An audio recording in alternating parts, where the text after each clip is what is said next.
Everyone, this is Aishwarya and welcome to beauty with coach. तो guys ये video मैं start करने से पहले एक छोटा सा डिस्क्लेमर दे देना चाहती हूँ। ये वीडियो मैं बना रही हूँ रिक्वेस्ट पे एक ऐसे बच्चे की जो अभी फर्स्ट ईयर में जा रहा है। तो ये वीडियो स्पेशली डिज़ाइंड है उन लोगों के लिए ही जो फर्स्ट ईयर में जा रहे हैं और जो भी फर्स्ट ईयर में ऑलरेडी हैं या जो सेकेंड ईयर में हैं उन लोगों के लिए भी। तो आप लोग बहुत अच्छे से देखो। बाकी बड़े लोग अगर आपका मन करता है तो देखो, नहीं मन करता है मत देखो, कोई प्रॉब्लम नहीं है। हाँ, अगर तुम चाहो तो तुम वीडियो देखने के बाद तुम्हारा अगर मन करे तो तुम कमेंट सेक्शन में बता सकते हो। कमेंट सेक्शन में अगर वीडियो देखना है, देखने से पहले भी देना है दे दो, वीडियो नहीं देखना है बस कमेंट करना है वो भी तुम कमेंट सेक्शन में आराम से आके बता सकते हो कि तुम्हें और क्या क्या चीज़ें लगता है जो करना चाहिए, जो तुम अपने यंगर सेल्फ को बोलना चाहोगे। राइट, तुम अगर फर्स्ट ईयर में होते तो या तुम्हें अगर अपना फर्स्ट ईयर वाला सेल्फ मिले तो तुम उसे क्या बोलना चाहोगे कि बच्चा तो ये कर, तुम्हारे लिए अच्छा होगा। तो तुम उसको जो सजेशन देना चाहोगे वो तुम यहाँ पे दे सकते हो और इनडायरेक्टली तुम्हें पता भी नहीं होगा तुम कितने सारे जूनियर्स की हेल्प कर दोगे। और ये ट्रस्ट मी बहुत अच्छी चीज़ है, तुम्हें करना चाहिए। राइट, तो ये सीनियर की रिस्पॉन्सिबिलिटी होती है काइंड ऑफ अपने जूनियर्स की हेल्प करना, तो तुम आराम से कर सकते हो। बाकी यहाँ पे मैं कुछ चीज़ें हैं जो शेयर करना चाहूँगी जो तुम सबको करना चाहिए अगर तुम फर्स्ट ईयर में हो या सेकेंड ईयर में हो। तो चलो फिर वीडियो स्टार्ट करते हैं और जानते हैं। तो देखो, सबसे पहले आ जाते हैं कहाँ पे, सबसे पहले आ जाते हैं कि तुम अभी मान लो बीटेक कर रहे हो तो तुम्हारा एम क्या होगा। तुम्हारा एम हो सकता है मे बी कि तुम्हें प्लेसमेंट लेना है after third year, final year में जाके हमारा प्लेसमेंट जो है वो स्टार्ट हो जाती है।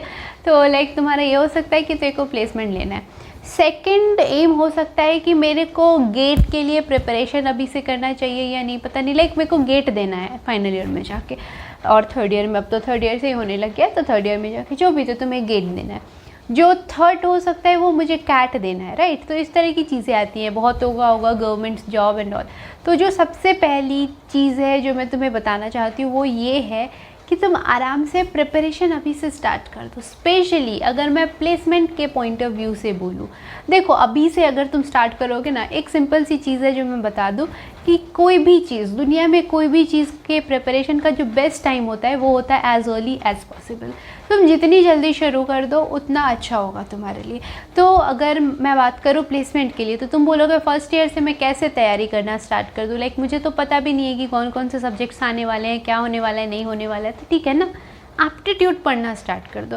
देखो एप्टीट्यूड के लिए ऐसा तो है नहीं कि तुम्हें फाइनल ईयर में होना चाहिए या तुम्हें थर्ड ईयर में होना चाहिए या कुछ भी। एप्टीट्यूड तुम फर्स्ट ईयर से कर सकते हो। वाई? बिकॉज एप्टीट्यूड में मोस्टली जो न्यूमेरिकल टाइप चीज़ें होंगी वो ऐसी होंगी जो तुम्हारे 10th तक की पढ़ाई से तुम्हारा काम बहुत अच्छे से चल जाएगा, 10th तक के मैथ्स से बहुत अच्छे से तुम्हारा काम चल जाएगा।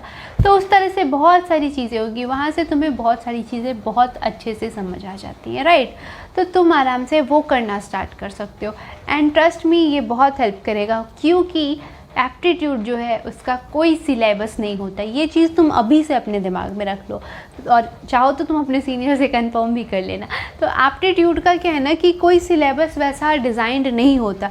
कोई नहीं बोल सकता कि इतना पढ़ लो तो तुम्हारा एप्टीट्यूड वाला काम हो गया या ये पढ़ लो तो तुम्हारा एप्टीट्यूड, भाई साहब ऐसा कुछ नहीं है। एप्टीट्यूड जो है इट्स लाइक सी और मे बी ओशन, जिसका कोई लिमिट नहीं है। इतने क्वेश्चन से तुम जितना क्वेश्चन लगाओ उतना कम है।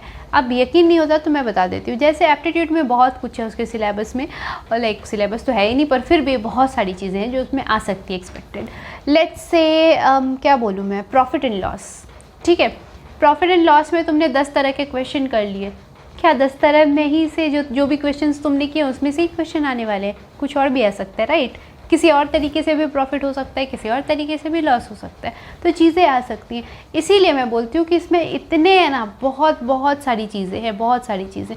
तो तुम अभी से अगर सीखना स्टार्ट करोगे तो तुम ज़्यादा चीज़ें सीख पाओगे एज़ कम्पेयर टू वो लोग जो फाइनल ईयर में जाके स्टार्ट करेंगे और जो थर्ड ईयर में स्टार्ट करेंगे। तो अगर अभी से स्टार्ट करो तो ये बहुत ज़्यादा अच्छी चीज़ है। तो ये फर्स्ट थिंग। उसके बाद और तुम कहाँ पे ध्यान दे सकते हो प्रिपरेशन के लिए? तो देखो, तुम कहीं भी जाओ यार, एक चीज़ तो है, तुम्हें इंटरव्यू के प्रोसेस से जो है वो गुजरना होगा। और इंटरव्यू जो होता है वो यूजुअली होता है, यूजुअली क्या, हर जगह ही होता है, हमेशा ही होता है कह लो, वो हमेशा ही होता है तुम्हारे इंग्लिश में। तो फोकस ऑन योर इंग्लिश। अगर आपकी इंग्लिश अच्छी है तो वेरी गुड, कोई प्रॉब्लम नहीं है, तब तुम इस पार्ट को स्किप कर सकते हो। लेकिन लेकिन मतलब अगर तुम फ्लुएंट नहीं हो तो तुम उस पर बहुत अच्छे से थोड़ा सा ध्यान दो। अब देखो, फ्लुएंसी का मतलब ये नहीं है कि मैं तुम्हें बोल रही हूँ कि तुम शशि थरूर बन जाओ, तुम्हें बनने की कोई ज़रूरत नहीं है, ठीक है। एटलीस्ट अगर तुम वहाँ तक भी हो ना कि तुम अपनी जो भी चीज़ें हैं, फीलिंग्स एंड एक्सप्रेशन या जो भी चीज़ें हैं उसको तुम एक्सप्रेस कर पा रहे हो, तुम अपने थॉट्स को एक्सप्रेस कर पा रहे हो, अपनी फीलिंग्स को एक्सप्रेस कर पा रहे हो, और सामने वाला बंदा जो बोल रहा है तुम उसको समझ पा रहे हो, राइट। तो कॉन्वर्सेशन के लिए बस इतना ही तो चाहिए, मेरी बात तुम सुन के समझ रहे हो, तुम्हारी बात मैं सुन के समझ पा रही हूँ, बस हो जाएगी बात करने के लिए इससे ज़्यादा की ज़रूरत नहीं है, राइट। तो अगर इतना भी है तो बहुत सही है। उसके बाद हो जाता है, बहुत सारी चीज़ों में रिटन राउंड वगैरह होते हैं, राइट। तो अगर पॉसिबल है तो तुम लिखने वगैरह की भी प्रैक्टिस कर सकते हो। तो बेसिकली मैं ये बोलना चाहती हूँ कि तुम प्रिपरेशन स्टार्ट कर दो। अगर तुम्हें पता है कि मुझे क्या करना है, अगर तुम कंफर्म हो कि मेरे को मतलब 4 साल के बाद जॉब लेके निकलना है, मुझे गेट क्वालिफाई करके निकलना है, कैट क्वालिफाई करके निकलना है, यूपीएससी क्वालिफाई करना है, ये करना है, वो कर, जो भी, अगर तुम क्लियर हो तो आज से, अभी से, इसी वक्त से प्रिपरेशन स्टार्ट कर दो, ठीक है। तो अगर प्लेसमेंट के लिए मैंने बता दिया कैसे करना है, इंग्लिश और एप्टीट्यूड, जिससे भी मन करे तुम अभी शुरुआत कर दो, बहुत सही चीज़ है, अभी से शुरुआत करोगे अच्छा रहेगा। टिप नंबर 1 यही था तुम्हारा। अब हम मूव करते हैं टिप नंबर 2 के बारे में। और हाँ, मैंने थोड़ा नोट करके रखा है, लेकिन द प्रॉब्लम इज़ मैंने किसी पर्टिकुलर ऑर्डर में नहीं रखा है, तो मुझे टिक करना पड़ेगा। तो ये चीज़ जो है वो मैंने तुम्हें बता ही दिया, ये भी मैंने बता दिया, चलो 2 चीज़ में बता दी, क्या बात है। उसके बाद देखो, तुम्हें बहुत सारे लोग कॉलेज में मिलेंगे जो बोलेंगे कि देखो अब तुम स्कूल में नहीं हो, अब तुम बड़े हो गए हो। तो इसका मतलब जो मार्क्स, ग्रेड, किसी के कॉलेज में सीजीपीए होगा, किसी के कॉलेज में परसेंटेज होगा, तो जो भी होगा तो वो मैटर नहीं करता है। ये बहुत गंदी चीज़ है, बहुत बेकार चीज़ है, इस सब ट्रैप में मत पड़ना, क्योंकि कभी उसके बाद जाके पता चलेगा ना कि अभी तुम चाहो तो, जो भी मैं कंपनी रिव्यूज़ वगैरह करती रहती हूँ, कंपनीज़ के बारे में बहुत सारे वीडियोस होते हैं, तो अगर तुम्हारा मन करे, तुम्हारे पास टाइम हो, तो आराम से जा कर के देखना। और अगर कोई सीनियर देख रहा है जो मतलब 3rd ईयर और फाइनल ईयर में है, या जो पास आउट भी है, जो इन चीज़ों से गुजर गए, तो वो प्लीज़ आराम से कमेंट सेक्शन में डालो। देखना कितने लोग बोल रहे होते हैं कि मेरा 60% नहीं है, मैं क्या करूँ, मेरा यहाँ पे 60% नहीं है, मेरा इस 3rd सेम में बैक लगा हुआ है जो अभी तक क्लियर नहीं हुआ है, मैं क्या करूँ, कंपनीज मुझे बैठने तक को अलाउ नहीं कर रही है। तो यस, ये चीज़ होता है। बहुत सारे लोग ऐसे मिलेंगे तुम्हें जो बोलेंगे कि सीजीपीए के पीछे क्यों ही भागना, ग्रेड के पीछे क्यों ही भागना। अरे पीछे नहीं भागना, ठीक है, मान लिया नहीं भागना पीछे, लेकिन कम से कम एक हेल्दी सीजीपीए तुम्हारा होना चाहिए, एक अच्छा सीजीपीए होना चाहिए। उसके बाद ये कोशिश करना कि तुम्हारा बैक नहीं लगे। बैक इज़ लाइक तुम किसी एक भी सब्जेक्ट में फेल ना हो, इतना तो पढ़ लो कि कम से कम तुम पास हो जाओ, राइट। और उसके बाद तुम अपने हिसाब से जितना अच्छा कर सको उतना अच्छा करने की कोशिश करो, जितना ज़्यादा स्कोर कर सको उतना ज़्यादा स्कोर करने की कोशिश करो, क्योंकि यहाँ पे फ़र्क पड़ेगा। कैसे फ़र्क पड़ेगा, देखो, एक अगर सिंपल सी बात बोलूँ तो जितनी सारी कंपनीज़ हैं, ऑलमोस्ट सारी कंपनी का जो, अगर मैं एकदम हाईएस्ट लेवल पे चली जाऊँ तो क्या होता है ना कि उनका जो क्राइटेरिया होता है वो होता है 8 और 8.5 सीजीपीए, उससे ऊपर जनरली नहीं जाते हैं, राइट। 8 और 8.5 में उनका काम हो जाता है। बहुत सारी कंपनीज जो होती हैं वो 6 सीजीपीए में भी हायर करती हैं, बहुत 7.5, 7 ऐसे उनका होता है क्राइटेरिया। लेकिन जिसका बहुत हाई क्राइटेरिया होता है उसका भी 8 और 8.5 ही होता है, उससे ज़्यादा किसी का नहीं होता है। कोई नहीं तुम्हें 10 लाने बोलता है, या कोई नहीं तुम्हें 9 लाने बोलता है, लेकिन 8 और 8.5 पे सभी का काम बन जाता है, फाइन। तो मान लिया अब तुम बोलोगे ठीक है ना, तो मैं 8 मेंटेन कर लूँ तो मेरा तो काम बन जाएगा, ग्रेट, बन जाएगा। अब मान लेते हैं वो कंपनी तुम्हारे कॉलेज में आई, कॉलेज में आने के बाद उन्हें मतलब उन्होंने ऐसा बोला कि वो चाहती है, उन्होंने मतलब बोला कि जो भी लोग एलिजिबल है उनको देने। पता चला तुम्हारे कॉलेज से 500 बच्चे हैं जिनका 8 से ऊपर सीजीपीए है, विच इज़ नॉर्मल। तो 8 से ऊपर सीजीपीए पता चला 500 बच्चों का है, राइट। कंपनी ने बोला कि नहीं नहीं, इतने का टेस्ट तो हम नहीं ले पाएंगे, क्योंकि ऑब्वियसली वो लोग भी इंसान होते हैं, राइट। तो उन्होंने बोला इतने का टेस्ट और इंटरव्यू वगैरह तो हम नहीं ले पाएंगे, आई एम सॉरी, तो हमें सिर्फ 100 लोगों का टेस्ट लेना है, ठीक है। अब देखो, क्राइटेरिया उस कंपनी ने दिया हुआ था लेट्स से 8 सीजीपीए होना चाहिए और 60% थ्रू आउट जो भी, तो उन्होंने वो डाला हुआ था। अभी पता चला 500 बच्चे आ गए, तो वो बोल दिया नहीं भाई, इतने का 100 हम टेस्ट नहीं ले पाएंगे, हमें सिर्फ 100 बंदे का टेस्ट लेना है। अब ये 100 लोग, कॉलेज का काम है सॉर्ट करके देना, राइट। कॉलेज का काम है कि जो 100 लोग हैं उनको देने का, कि ये 100 लोगों का आप ले सकते हो, ठीक है। तो ये कैसे ये 100 लोगों का आप ले सकते हो, लेकिन ऑब्वियसली अब कॉलेज तो नहीं बोल सकता कि ये मेरा फेवरेट बच्चा है इसका टेस्ट ले लो, नहीं, इस तरह से नहीं होता। कुछ लॉजिक होना चाहिए।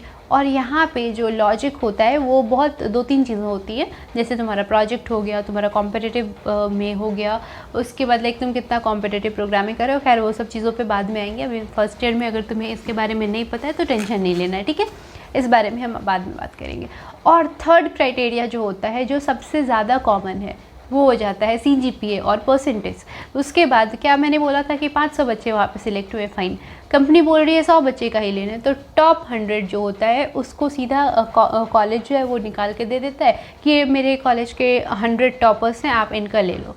तो ये टॉप 100 कहाँ से उठाता है? ये टॉप 100 उठाता है तुम्हारा, सबसे ज़्यादा उठाया जाता है परसेंटेज और तुम्हारा CGPA की वजह से। वाई बिकॉज़ तुम्हारा जो जैसे कॉम्पिटिटिव वगैरह मैंने बोला, अब ये लोग बहुत डिफरेंट जगह पे करते हैं, राइट। कॉम्पिटिटिव का ऐसा कुछ नहीं होता है कि मैं अपने कॉलेज का नंबर 1 कॉम्पिटिटिव कोडर हूँ, मैं नंबर 2 हूँ, मैं नंबर 3 हूँ, ऐसा नहीं होता है, राइट। कोई बंदा है कोडशिप पे कर रहा होगा, कोई बंदा होगा कोड फोर्सेस पे कर रहा होगा, कोई कहीं कर रहा होगा, कोई कहीं कर रहा होगा, राइट। अब कॉलेज के पास इतना टाइम नहीं है कि अब वो सबको पूरा चेक करे कि कहाँ पे किसका कितना स्कोर है, ओवरऑल क्या है, नहीं है। तो सबसे आसान तरीका होता है मतलब फ़िल्टर आउट करने का, वो हो जाता है तुम्हारा ग्रेडेशन, वो हो जाता है तुम्हारा परसेंटेज, राइट। तो इसीलिए ट्राई करो तुम जितना ज़्यादा स्कोर कर सको। 8.5 और 8 मेंटेन तो करना ही करना है, इसके अलावा कुछ नहीं है ऑप्शन तुम्हारे पास। लेकिन उसके बाद तुम जितना ज़्यादा कर सकते हो उतना ज़्यादा करने की कोशिश करो। ये सब बेकार के ट्रैप में नहीं पड़ना है, कि इससे फ़र्क नहीं पड़ता है, बहुत फ़र्क पड़ता है, ठीक है। तो ये हो गया हमारा टिप नंबर 2। मूव करते हैं टिप नंबर 3। पता नहीं रिकॉर्ड हो रहा है कि नहीं, हाँ भाई हो रहा है, चलो ठीक है। अब हम आ जा रहे हैं हमारे 3rd टिप पे। पता नहीं कितने सारे टिप्स होने वाले हैं, मुझे वो भी याद नहीं है। एनीवे आ जाते हैं। तो जो हमारा 3rd टिप है वो ये है टाइम मैनेजमेंट। देखो अब टाइम मैनेजमेंट जो है वो मैं इसलिए इंक्लूड कर रही हूँ क्योंकि कॉलेज में जाके तुम ना बहुत सारी चीज़ों को तुम्हें एक्सप्लोर करने का मौका मिलेगा, बहुत सारी चीज़ें होंगी, और मैं बोलूँगी कि जितना हो सके ना उतना एक्सप्लोर करो, राइट। मतलब अगर तुम जैसे कॉलेज में जाते हो, सारे कॉलेजेस में बहुत तरह के क्लब्स वगैरह होते हैं, आराम से जाओ, तुम क्लब से बहुत कुछ सीखोगे, बहुत कुछ। अब क्लब्स का मतलब कौन सा क्लब हमें ज्वाइन करना चाहिए, नहीं करना चाहिए, ये बहुत के दिमाग में आएगा, ठीक है। अगर तुम ऐसे इंसान हो जिसे गाना बहुत अच्छा लगता है, तुम्हारे कॉलेज में अगर सिंगिंग क्लब है, प्लीज़ जाओ, क्योंकि क्या होगा ना कि तुम्हारे इंजीनियरिंग के साथ साथ तुम्हारी सिंगिंग जो है वो भी एक स्किल है, वो भी तुम्हारा टैलेंट है, राइट। उसको वहाँ पे ब्रश अप किया जाएगा तो बहुत अच्छी चीज़ है, राइट। अगर कम्युनिकेशन तुम्हारा स्ट्रॉन्ग पॉइंट है तो तुम जा कर के टोस्ट मास्टर क्लब वगैरह होंगे तुम्हारे कॉलेज में, तुम वहाँ जा कर के उसको ज्वाइन कर सकते हो। इसी तरह अगर तुम्हें कोडिंग सीखना है तो तुम कोडिंग क्लब में जाने की कोशिश करो, डांस क्लब, बहुत तरह के 1000 तरह के क्लब्स हैं यार, तो तुम जाओ। तो देखो अब क्या होगा कि मान लेते हैं कि तुम किसी एक क्लब में चले गए, क्लब के अंदर बहुत तरह के काम होते हैं, राइट। तुम वो सब चीज़ें करने के लिए बैठ गए, अब तुम वो सब बहुत तरह का 10 तरह के काम वगैरह करने के लिए तो बैठ गए। अब वो सब के चक्कर में ऐसा हो जाता है, बहुत लोगों के साथ होता है, क्या होता है ना कि जो मेन चीज़ है हमारा वो क्या है, जब हम कॉलेज में जाते हैं मेन चीज़ है जो हम इंजीनियरिंग करने जा रहे हैं वो इंजीनियरिंग, राइट। और उसके बाद आ जाता है क्लब, स्पोर्ट्स, ये वो बहुत सारी चीज़ें, राइट। तो वो ये आ जाता है, इसको अगर हम मेन पकड़ते हैं तो ये साइड हो जाता है। बहुत बारी क्या होता है कि ये इंटरचेंज हो जाता है, मतलब हम जो साइड चीज़ें हैं उसमें इतना ज़्यादा इन्वॉल्व हो जाते हैं कि हमारी पढ़ाई जो है वो कहाँ चली जाती है हमें पता भी नहीं चलती। तो ये चीज़ नहीं करना है, ओके। अपने टाइम को बहुत प्रॉपरली तुम्हें मैनेज करना है, तुम्हें पता होना चाहिए कि मुझे इतना टाइम पढ़ाई को देना है। अगर मुझे पता है कि मुझे रोज़ 4 घंटे पढ़ना है तो पढ़ना है, उसके अलावे मैं जो करूँ, उसके अलावे मैं मज़े करूँ। जो करूँ का मतलब अब ड्रग्स वग्स मत लेने लगना, दैट्स नॉट कूल। बाकी तुम जो करो आराम से मज़े मारो, मस्ती करो, एंजॉय करो, सब कुछ करो, लेकिन अगर तुम्हें पता है मेरे को इतना पढ़ना है तो वो तुम्हें पढ़ना है, ये चीज़ ख्याल रखना है आराम से। तो ये अपना टाइम बहुत अच्छे से मैनेज करना शुरू करो, ये बहुत सही चीज़ है और ये हमेशा ही काम आने वाला है, ठीक है। तो ये हो गया। नेक्स्ट वन इज़ कंसेप्ट को समझने की कोशिश करो हमेशा। देखो एक ऑनेस्ट बात अगर मैं बोलूँ तो क्या बोलूँ, हाँ ठीक है चलो, हमारे जो बीटेक का होता है उसमें कितने सेमेस्टर्स हैं? 8। एक सेमेस्टर में थ्योरी ओनली, ओके। सो एक सेमेस्टर में अगर हम सिर्फ थ्योरी की बात करें तो 6 to 7 पेपर्स होते हैं, 6 to 7 सब्जेक्ट्स होते हैं, राइट। लेकिन ये एक सेमेस्टर की बात है। अब 8 सेमेस्टर अगर हम 6 का भी एवरेज लेके चले गए तो हो गया तुम्हारा 48। चलो ठीक है, इसको हम राउंड फिगर में ले लेते हैं 50। तो अराउंड 50 सब्जेक्ट्स हम पढ़ते हैं 4 साल में। पता है इसमें से इम्पॉर्टेंट सब्जेक्ट्स कितने हैं? कितने सब्जेक्ट ऐसे हैं जो तुम्हें एक्चुअल में काम आने वाले हैं? मैक्स टू मैक्स 5 और 6, इससे ज़्यादा तुम्हें काम आने वाले सब्जेक्ट्स ही नहीं हैं। तो तुम ना जो सब्जेक्ट्स इंपॉर्टेंट वाले हैं, अगर तुम चाहोगे कि मैं उसके लिए कोई लिस्ट बनाऊँ तो तुम बता देना, मैं उसके लिए एक वीडियो बना दूँगी। ओके, तो जो इम्पॉर्टेंट सब्जेक्ट्स हैं एटलीस्ट उतने का कंसेप्ट तुम बहुत अच्छे से समझो। अगर वो कंसेप्ट तुम्हारा क्लियर रहेगा तो वो हर जगह, फिर चाहे जॉब हो, चाहे गेट हो, ये हो, वो हो, हर जगह उससे तुम्हें हेल्प मिलने वाला है। तो इसीलिए वो चीज़ करने की पूरी कोशिश नहीं, वो चीज़ तुम्हें करना ही करना है, ठीक है? तो वो ध्यान दो। उसके लिए तुम्हें कंसेप्ट बनाने के लिए तुम नोट्स बनाओ, जो करो आराम से करो। टीचर पढ़ा रही है, तुम्हें नहीं समझ आ रहा है, आराम से पूछो, वहीं पे पूछो, कोई दिक्कत नहीं है। मान लो टीचर ने बोला कि बच्चा अभी मेरे को सिलेबस कंप्लीट करना है, बाद में पूछ लेना, तो बाद में फैकल्टी रूम में जाके उनको डिस्टर्ब करो, पूछो, कोई प्रॉब्लम नहीं है। ओके, तो ये चीज़ ध्यान रखना। अब आ जाते हैं हमारे नेक्स्ट स्टेप की तरफ। नंबर मैं भूल गई, तुम अपने आप काउंट कर लेना। तो नेक्स्ट स्टेप की तरफ अगर हम आ जाते हैं तो वो इसी से रिलेटेड है कि टीचर और सीनियर मतलब ऐसे सीनियर नहीं जिनके साथ तुम नशे कर सको, ऐसे सीनियर्स जो स्टडीज़ को लेके, जो अपने करियर को लेके, जो अपनी लाइफ को लेके सीरियस है, ठीक है? तो आराम से उधर तो जो टीचर्स और अच्छे वाले जो तरीके वाले सीनियर्स हैं उनसे टच में रहने की कोशिश करो, हमेशा फ़ायदे में रहोगे। अब टच में रहने का मतलब नहीं है कि डॉगी बन जाओ, बिल्कुल नहीं, डॉगी बनने की ज़रूरत नहीं है यार, क्यों किसी के पीछे पड़ना, वो सब चीज़ करने की ज़रूरत नहीं है। इसका सिंपल सा मतलब है कि बस इतना ध्यान में रखो कि मुझे इनसे पढ़ना है, मुझे इनसे चीज़ें समझना है, एक अच्छा बॉन्ड बना के रखो उनके साथ। और जो तुम्हारे सीनियर्स होते हैं ना, कभी कभी वो टीचर से ज़्यादा हेल्प कर देते हैं। मेरे केस में मुझे बहुत हेल्प मिली है, पता है कैसे? देखो, तुम अपनी टीचर को रात के 2 बजे कॉल नहीं कर सकते हो। तुम रात को अगर पढ़ रहे हो, लेट्स से 2 बजे तुम्हारे दिमाग में कोई डाउट आया, अब अगर तुम टीचर के भरोसे हो तो वो तुम्हारा डाउट सुबह ही क्लियर होगा, और इस चक्कर में हो सकता है कि तुम भूल जाओ पूछना, राइट? क्योंकि तुम फिर अच्छा ठीक है इसको साइड करके रख के कुछ और करने लग जाओ और तुम भूल जाओ, ये चांसेस हैं, हो जाता है। लेकिन वहीं पे अगर तुम्हारा सीनियर है कोई जिससे तुम काफ़ी क्लोज हो, काफ़ी सही है, तुम उसको कॉल कर सकते हो आराम से, वहाँ पे तुम्हें ये सोचना नहीं पड़ेगा। तो ये सारी चीज़ें, इसीलिए टीचर और जो तुम्हारे सीनियर्स हैं सही तरीके के, उनसे क्लोज रहने की कोशिश करो, हमेशा फ़ायदे में रहोगे। अब मैं देख लेती हूँ मैं कहाँ पे चली गई, कौन सा पॉइंट मैंने बोला, कौन सा नहीं बोला। उसके बाद आ जा रहे हैं हमारे नेक्स्ट पॉइंट पे, and the next point is explore online courses. Yes, देखो मैंने अभी थोड़ी देर पहले बताया कि 50 सब्जेक्ट्स हैं 4 साल में, 50 में से काम के सब्जेक्ट हैं सिर्फ 5 या 6। अब ये बताओ कि 4 साल में तुम 6 सब्जेक्ट बहुत अच्छे से नहीं कर सकते हो? मतलब 4 साल में तो 6 सब्जेक्ट भगवान मतलब कोई भी कर ले, बहुत आसानी से हो जाएगा, राइट? 4 साल में 6 सब्जेक्ट कुछ भी नहीं है, वो तो हम बचपन में भी कर लेते थे। तो बाकी टाइम तुम क्या करोगे? बाकी टाइम मस्ती मारोगे? नहीं, बाकी टाइम तुम बहुत तरह के कोर्सेज कर सकते हो। कोई ज़रूरी नहीं है कि तुम अपने जो तुम्हारा करिकुलम है उसी से रिलेटेड कोर्स करो, नहीं। अगर तुम्हारा किसी और चीज़ में मन लगता है, लेट्स से जो न्यूअर टेक्नोलॉजीज़ हैं जो तुम्हारे कॉलेज में नहीं पढ़ाया जाता है, लेट्स से क्लाउड तुम्हारे कॉलेज में अगर नहीं पढ़ाया जाता है और तुम्हें एक्सप्लोर करने का मन है, तुम्हें जानने का मन है, क्यों नहीं सीखोगे? आराम से सीखो। बहुत सारे लोग ऐसे बोलते रहते हैं ना कि वेब डेवलपमेंट सीख लेते हैं, बहुत सारे लोग बोलते हैं एंड्रॉयड सीख लेते हैं, बहुत लोग बोलते हैं एमएल सीख लेते हैं। हाँ बिल्कुल सीखो, कोई दिक्कत नहीं है। तुम जो भी अपना एग्ज़ाम वगैरह क्लियर करो, सब कुछ करो, लेकिन ट्रस्ट में उन चीज़ों से ज़्यादा काम इधर आने वाला है। क्योंकि तुम्हारा अगर तुम कंप्यूटर साइंस वाले हो तो डेटा स्ट्रक्चर वगैरह तो मेन चीज़ है, वो तो काम आने ही वाला है, इसका कुछ नहीं है। लेकिन तुम्हें पढ़ाया जाएगा कंप्यूटर ऑर्गेनाइजेशन, तुम्हें पढ़ाया जाएगा कंप्यूटर आर्किटेक्चर, तुम्हें और क्या पढ़ाया जाएगा इस तरह का, मल्टी प्रोसेसर और इस तरह की चीज़ें होती है। तो मल्टी प्रोसेसर नहीं है, बहुत सारे ऐसे सब्जेक्ट्स हैं जिनका ट्रस्ट में कोई काम नहीं है। मतलब बहुत काम है, I know, compiler design and all का बहुत ज़्यादा काम है, तो वो चीज़ तो है। लेकिन जैसे तुम्हारा सीईओ हो गया, मतलब कंप्यूटर ऑर्गेनाइजेशन हो गया, कंप्यूटर आर्किटेक्चर हो गया, इस सब से बहुत कम क्वेश्चन आता है। लाइक 100 क्वेश्चन, मतलब अगर इंटरव्यू क्वेश्चंस की अगर मैं बात करूँ तो 100 इंटरव्यू अगर बैठेगा ना तो उसमें से 3-4 होगा शायद जो तुम्हें कंप्यूटर ऑर्गेनाइजेशन से क्वेश्चन पूछ दे। तो इनका अगर परसेंटेज देखा जाए तो बहुत नीचे, तो प्रायोरिटी इनकी बहुत नीचे है, राइट। लेकिन एमएल हो गया, वेब डेवलपमेंट हो गया, ये सब हो गया, तुम्हारा मोबाइल ऐप डेवलपमेंट हो गया, ये सारी चीज़ें आजकल इतने डिमांड में हैं कि तुम समझ सकते हो, राइट, बहुत डिमांड में। तो तुम ये आराम से सीख सकते हो। इसके लिए तुम्हें कोई पैसा खर्च करने की ज़रूरत नहीं है बहुत ज़्यादा, सब कुछ तो तुम्हें मिल ही जाता है। बहुत सारी चीज़ तुम यूट्यूब से सीख सकते हो, बहुत सारे लोग बैठे हुए हैं सिखाने के लिए। बहुत सारी चीज़ें हैं जो तुम यूडेमी से सीख सकते हो, कोर्सेरा से सीख सकते हो, इधर उधर लाइक बहुत जगह है। गले में क्या हो गया पता नहीं, तो बहुत जगह तुम वहाँ से सीख सकते हो। तो ऑनलाइन कोर्सेज़ जो हैं वो तुम एक्सप्लोर करो, बहुत ज़्यादा काम आने वाला है। And last but not the least, मेरा फेवरेट, बुक्स पढ़ो, बहुत काम आएगा। कैसे बुक्स? नोवेल्स एंड ऑल पढ़ो, बहुत काम आएगा। तो ये सारे टिप्स आई होप तुम्हें काम आए। मज़े में रहो यार, खुश रहो, हैप्पी रहो, जो काम करो उसको अपना 100% दो।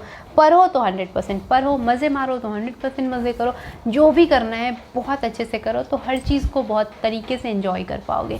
मिलते हैं नेक्स्ट वीडियो में, तब तक के लिए stay healthy, stay fit, love you all. This is Aishwarya signing off, bye bye bye.